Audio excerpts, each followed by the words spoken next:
chase them away. I'll be alright, I'll make it okay. When I see your monsters, I'll stand there so brave and chase them all away.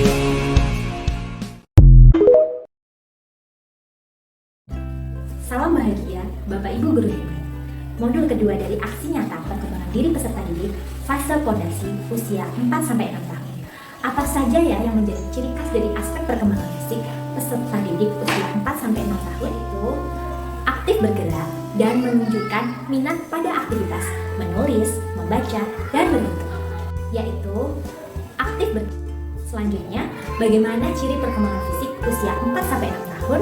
Mari kita simak video berikut ini.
Hebat.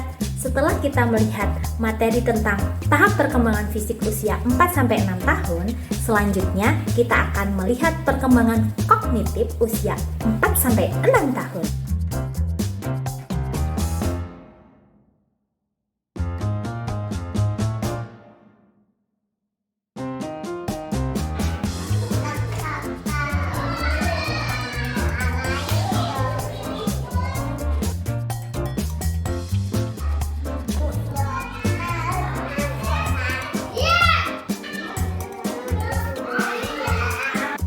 Halo Bapak Ibu, masih mau lanjut materi ini? Yuk kita lanjut. Di tahap perkembangan ini, kita akan mengenal perkembangan bahasa usia 4-6 tahun. Apa saja ya tahap perkembangannya? Mari kita simak berikut ini. Dalam aspek perkembangan bahasa, suka mengobrol dan bercerita. Ciri perkembangan bahasa usia 4-5 tahun, yang pertama, menggunakan preposisi di atas, di bawah, di dalam dengan tepat. Yang kedua, mengulang-ulang menyanyi lagu-lagu sederhana. Yang ketiga, menggunakan kalimat lebih terstruktur dengan menggunakan SPOK. Yang keempat, mendapat menjawab pertanyaan siapa, mengapa, berapa, punya siapa. Dan yang kelima, menjawab pertanyaan sesuai situasi dan kondisi dengan tepat. Yang selanjutnya, ciri perkembangan bahasa usia 5-6 tahun. Yang pertama, mampu menjelaskan fungsi bahasa. Yang kedua, suka melontarkan hal lucu karena senang humor. Yang ketiga, memiliki kosakata sampai dengan 1.500 lebih. Yang keempat, mampu menyebutkan nama lengkap, alamat, dan ulang tahunnya. Dan yang terakhir, mampu menerima dan menyampaikan pesan sederhana dengan tepat. Tantangan kita sebagai pendidik dalam perkembangan bahasa, yang pertama, karena perilakunya, anak rentan mendapat label negatif. Seharusnya kita hindari memberi label negatif kepada anak, seperti cerewet, tidak bisa diam, dasar anak nakal. Kita harus memberikan hal-hal positif kepada anak agar tidak memberikan label negatif kepada anak. Yang kedua, sering bercanda berarti karena ingin mengganggu teman. Apakah seperti itu? Sebaiknya kita sebagai pendidik membuat kesepakatan kelas agar anak dapat memahami peraturan yang telah disepakati dari awal.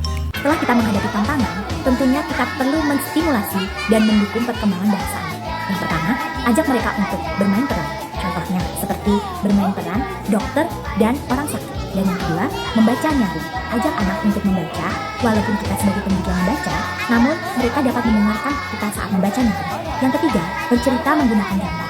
Tentunya anak-anak lebih suka saat kita bercerita menggunakan sebuah gambar, karena mereka tidak hanya mendengarkan namun bisa melihat gambar yang kita tampilkan. Dan yang keempat, Ajak mereka bernyanyi atau bercerita dengan menggunakan kata berirama, seperti bermain pantun, seperti membacakan puisi, dan selanjutnya yang kelima, menyediakan waktu untuk mendengarkan cerita peserta didik. Tentunya kita sebagai pendidik harus mendengarkan cerita peserta didik kita agar kita memahami apa yang ada di dalam perasaan dirinya dan apa yang akan dia ceritakan kepada kita.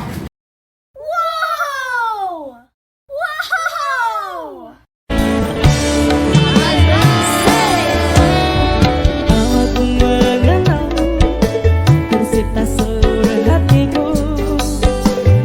Oh indahnya dirimu, ku jatuh hati padamu. Tak terasa waktu berlalu, kini kau telah. Halo Bapak Ibu Guru hebat, terima kasih setelah melihat aksi nyata saya tentang tahap perkembangan anak usia 4-6 tahun. Untuk selanjutnya, kita akan mengisi UPAN baru. Terima kasih untuk hari ini, bye-bye.